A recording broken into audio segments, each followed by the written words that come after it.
எல்லோருக்கும் வணக்கம். ரொம்ப மகிழ்ச்சியான ஒரு மாலை. எனக்கு ஒரு சிவப்பு சட்டையை பார்த்தாலே அவ்வளோ பிடிக்கும். இவ்வளோ பேர் எனக்கு ரொம்ப பிடிச்ச நிறம் சிவப்பு. அது நேர்மையின் நிறம், உண்மையின் நிறம், உழைப்பின் நிறம், இப்படி சொல்லிக்கிட்டே போகலாம். எங்கேயாவது ஒரு திசை தெரியாத இடத்துக்கு போயிட்டோன்னா, இந்த தேசத்தில் பல இடத்துக்கு பயணிக்கிறோம். யாராவது ஒரு சிவப்பு துண்டு போட்டோ சிவப்பு சட்டையோ போட்டு வந்துட்டாங்கன்னா அவ்வளோ சந்தோஷமாக இருக்கும். ஓகே, ஒரு எளிமையான மனிதன் வரான், நம்ம பேசலாம், நம்ம பிரச்சனையை சொல்லலாம் அப்படின்னு ஒரு நம்பிக்கை வரும். சக மனிதர்கள் மீது நம்பிக்கை குறைஞ்சிட்டு இருக்கு அந்த காலத்தில். இந்த சிவப்பு தான் பல இடத்துல தாங்கி பிடிச்சிட்டே இருக்கு அப்படின்னு நான் நம்புகிறவன். சின்ன வயசுலேருந்தே சிவப்புன்னா ஒரு ஆசை. ஏன்னா எங்கள் அப்பா காங்கிரஸ், அவர் ஒரு காந்தியவாதி. எங்கள் மாமா கம்யூனிஸ்ட், எங்கள் அம்மாவுடைய சகோதரர். எங்கள் அப்பாவை பார்த்தா எல்லாரும் பேசுவாங்க, பழகுவாங்க. ஆனால் எங்கள் மாமா பார்த்தா ஒரு சின்ன மரியாதை கொடுப்பாங்க, எந்திரிப்பாங்க, வருவாங்க, போவாங்க. இது எனக்கு ரொம்ப பிடிக்கும். ஆனால் எங்கள் அப்பா எங்கள் மாமாவை மதிக்கவே மாட்டார். அவன் கிடக்கிறான்கிட்டே இருப்பார்.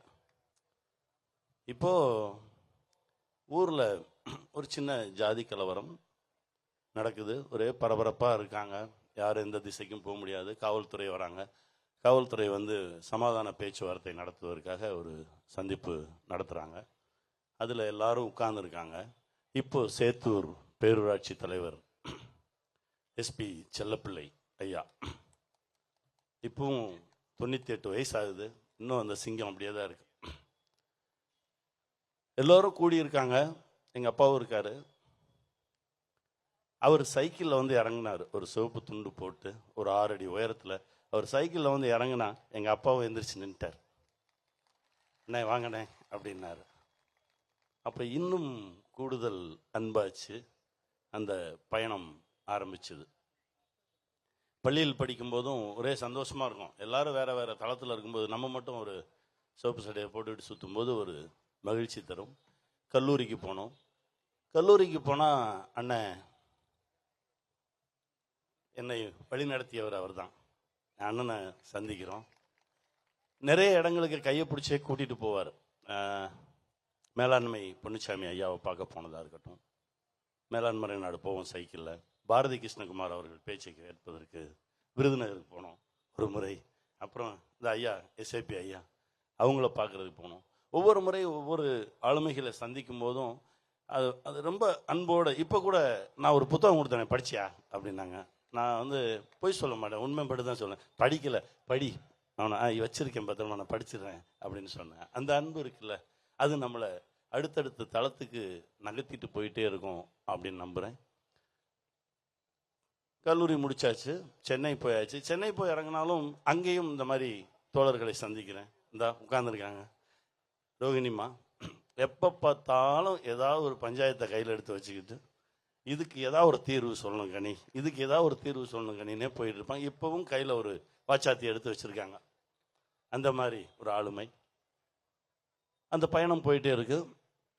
எஸ்எஃப்ஐயில் மாநில மாநாடு கூட்டு போகிறாரு அண்ணன் சென்னைக்கு. அங்கே தலைமை தாங்கியவர் மேற்கு வங்காள முதலமைச்சர் ஜோதிபாசு அவர்கள். எல்லாரும் டீ வாங்குறதுக்காக வரிசையில் நிற்கிறோம். எனக்கு முன்னாடி அவர் நிற்கிறாரு. எனக்கு இன்னும் பெரிய ஆச்சரியமும் அதிர்ச்சியுமாக இருந்தது. சிஎம், ஆமாம் சிஎம், வெஸ்ட் பெங்கால் சிஎம், ஆமாம் சிஎம். அப்போ அவரை பார்க்குறேன், அவரோட பேசுகிறேன். ரொம்ப எளிமையாக எல்லாரோடையும் உட்காந்து பேசியிருந்தாங்க. அது இன்னும் ஒரு பெரிய ஆழத்தை உண்டாக்குச்சு. கடந்து வந்தோம். இயக்குநர்களை சந்திக்கும் போது எங்கள் டைரக்டர் வெற்றிமாறன் சார் ஒவ்வொரு முறை பார்க்கும்போதும் எங்கேயோ ஒரு ஒரு சிவப்பு சிந்தனை வந்துக்கிட்டே இருக்கும். தரியுடன் அப்படின்னு ஒரு நாவல், அதாவது அவருடைய உதவியாளர் நண்பர் மணி இயக்குறாரு, சார் ப்ரொடியூஸ் பண்ணுறாரு. சங்கத்தலைவன் அப்படின்ற ஒரு படைப்பு அது எடுக்கிறோம். தறி தொழிலாளர்களுடைய பிரச்சனையை வச்சு இப்படி விசாரணை பண்ணும்போது ஒரு பழக்கம், அது வேறு தளத்துக்கு எடுத்துகிட்டு போகுது. விடுதலை பண்ணும்போது, வட சென்னை பண்ணும்போது, ஒவ்வொரு தளத்துக்கும் என் கூடவே என் கையை பிடித்து என்னுடைய இயக்குநர்கள் அப்படியே எடுத்துகிட்டு போனது. அப்போது ஒரு நாள் காவல் கோட்டம் படிக்கிறேன். படிச்சுட்டு ரொம்ப வியந்து போய் என்னுடைய கேமராமேன் கதிர்கிட்ட சொல்கிறேன், சரியாக எழுதியிருக்காரு அப்படின்னா. என் நண்பர் தான் அப்படின்னார். நண்பரா?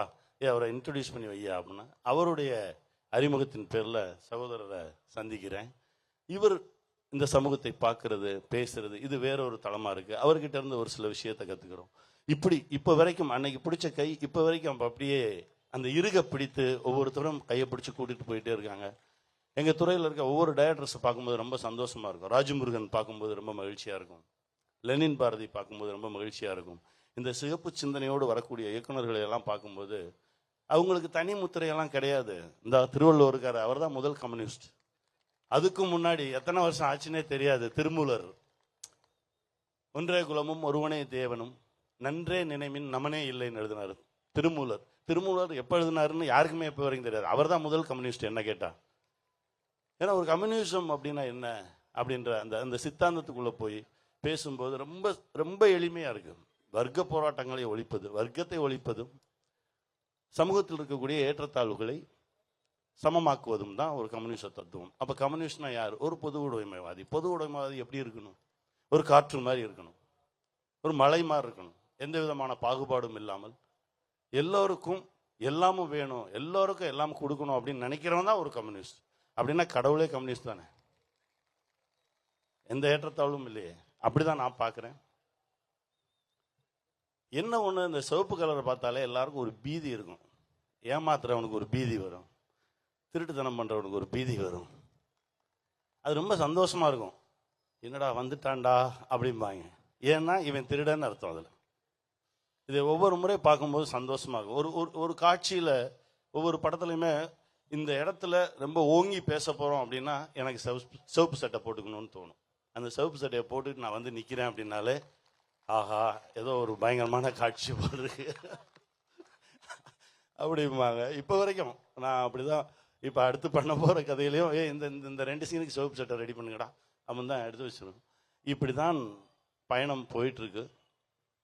எளிமையான முகங்களும் நம்பிக்கையான முகங்களும் தான் இந்த சமூகத்தை கட்டி பிடிச்சி சுற்றிக்கிட்டு இருக்குன்னு நம்புகிறவன் நான். அதை இன்னும் நம்புகிறேன். ஒன்றே ஒன்று தான் எனக்கு, இந்த வடது இலதுன்றதுல தான் எனக்கு பெரிய உடன்பாடே கிடையாது. தீயில நல்ல தீ கெட்ட தீன்னு எந்த தீயும் கிடையாது. தீ தான்.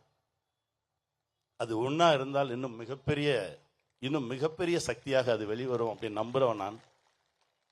அதை கம்யூனிஸ்ட் சம்மந்தப்பட்ட, அதாவது நம் தோழர்கள் சம்மந்தப்பட்ட எல்லா மேடையிலையும் பேசும்போது நான் எடுத்து முன்வைக்கிற ஒரு விஷயம்தான். அதை இந்த மேடையிலும் வைக்கிறேன்.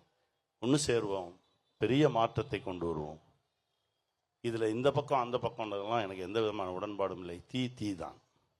வெல்லட்டும், வெல்வோம். செய்திகளை உடனுக்குடனும் துல்லியமாகவும் தெரிந்து கொள்ள சப்ஸ்கிரைப் பண்ணுங்க.